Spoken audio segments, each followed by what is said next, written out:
გამარჯობათ, მე ვარ all-learning.tk-ის ადმინისტრატორი და ამ ვიდეოში გასწავლით კომპიუტერის გადარესტარტებას. ანუ მაგალითად რამოდენიმე დღის წინ თქვენ კომპიუტერი კარგად მუშაობდა და ეხლა რაღაც მოუვიდა, რომ იმ დროში დავაბრუნოთ.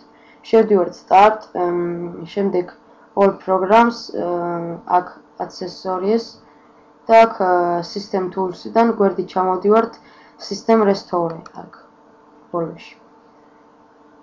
შემდეგ აქ ვირჩევთ პირველს, restore computer, მერე ვაძლევთ next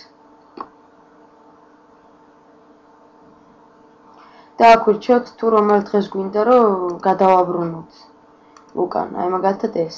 შემდეგ აქ ვაძლევთ next, კიდე next და მერე კომპიუტერი გადაიტვირთება და რაღაცის შევსებას დაიწყებს და სანამ ის არ შეივსება, თქვენ კომპიუტერი არ ჩაერთვება, ხოლო როდესაც ჩაერთვება, რამოდენიმე დღით უკან გადაიწევს, რომელიც ეხლა თქვენ მიუთითეთ აქ. ეს ვიდეო კურსი ამით დამთავრებულია. თუ რაიმე შეკითხვა გექნებათ, მოგწერეთ საიტზე.